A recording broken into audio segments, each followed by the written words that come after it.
Hello, my name is Sara Carvalhal. I'm a surgical oncologist working in Lisbon. Besides surgery, I have a passion for wound care. And today I will be sharing with you some thoughts about incisional care. We all know the surgery doesn't end with the last suture. After finishing the surgery, we need to choose wisely what kind of dressing and what kind of wound care we want for our patients. This is why wound care, in my opinion, should be a surgeon's role too. And today we will be talking about some issues and some advices that I would like to share with you. There are different types of wound closure. Primary closure is the one that we are used to use in surgery. We also have secondary closure and also delayed primary closure. So for this session, we will be focusing only in primary closure. We all know there are three main wound healing phases. The first one joins together the hemostasis and the inflammatory phase. This is called the cleanup phase. After this, we have the proliferative phase, where the new matrix is built, and this is the build-up phase. And after this, we have the remodeling phase. Hemostasis lasts from the moment the incision is made up to 48 hours after the surgery. And after this, the white cells are called into the wound and we start the inflammatory phase. These first white cells, then called the first fibroblasts, that come into the wound. This first phase happens for the first week, more or less. The proliferative phase can start within the first week up to the sixth week after the surgery. And within this build-up phase, we have angiogenesis, fibroplasia, wound contraction, and in the end, epithelialization. This is the phases that compose the proliferative phase. And after this, in the end, we have the remodeling phase where the newly formed collagen is cross-linked into the final collagen where the wound tends to recover to the final tensile strength. This last phase, the maturation phase can start around the 6th week after surgery, and it can go up until 1 year or sometimes even more, up to 2 years after the surgery. We all know there are risk factors for patients undergoing surgery. Most of them are intrinsic factors like patients' comorbidities like diabetes, cancer, medications, and also some of their lifestyle factors like smoking, immobility, different types of physical activity, and also extrinsic factors, the surgical factors like surgery length, complications, the need for transfusions, blood loss, all that factors, either the ones related to patients or the ones related to surgery, have a huge impact in the type and the frequency of complications related to surgery. Other key parts of factors that can have an impact in complications are the consistency and the type of wound care patients get after surgery, and also how effective can we be in educating the patients and their carers in what kind of wound care they should have. So the healing process is made to succeed, and fortunately, most of the times it does. But there are complications can occur, and the most common complications related to wound care are hematoma and seroma, infection, and dehiscence.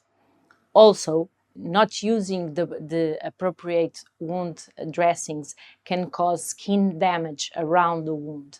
And these kind of skin damages like blisters or skin maceration can secondarily become infected and cause complications not directly related to the surgery, but related to the type of dressing you use in your incision. It is well established that early mobilization is very important to enhance recovery after surgery. This is true not only for abdominal surgery, but also across different specialties to prevent deep vein thrombosis and to make sure patients recover fast and smooth.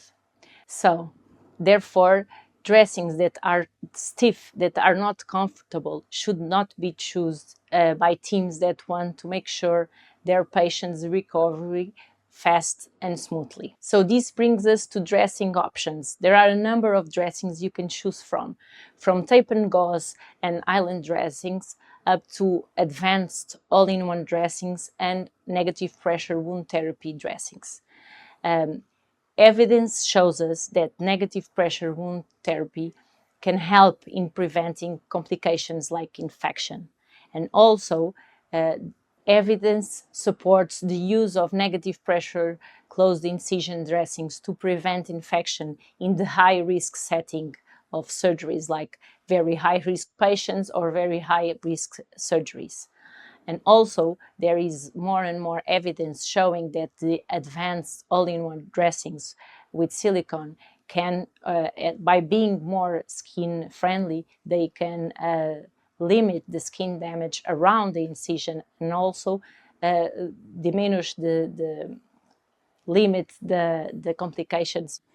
For these more advanced dressings, evidence is showing that longer wear times and also being skin friendly can optimize wound healing at the light of the new concept of undisturbed wound healing. So let's continue this topic reviewing the features a perfect dressing should have. It should be flexible, well fixed, absorbent, skin protective, waterproofed, with no dead space between the dressing and the wound, and comfortable.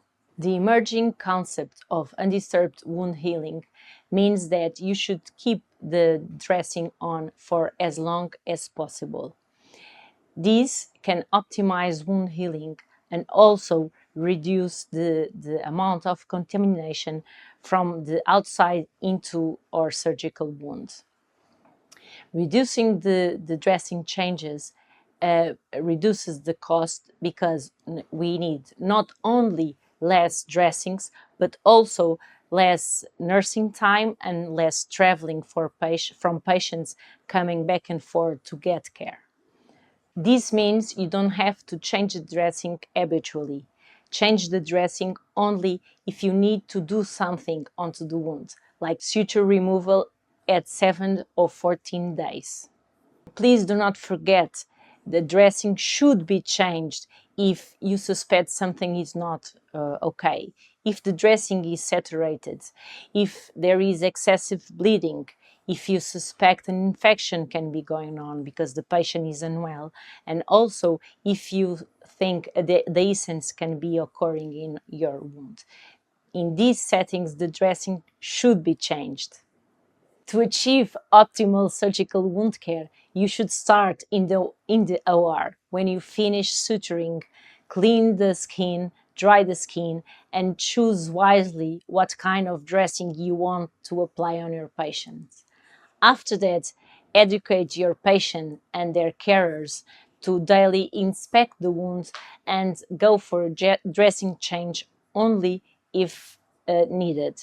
In summary, from a dressing perspective, every dressing change exposes the wound to contamination from outside into the wound. Also, if it damages the skin, it can even increase contamination starting in these skin lesions. Also, a dressing that serves as a good barrier is a dressing that lets the patient shower. Next, the dressing should not be a constraint for patient's mobility. We all know mobilization is a key to a fast and smooth recovery. Last but not least, every unnecessary dressing change means more consumables, more medical waste, but also more nursing staff and more traveling. So choose wisely and never forget, ensuring proper wound care and adequate healing, it's not an option. It's a key part of the surgeon's role.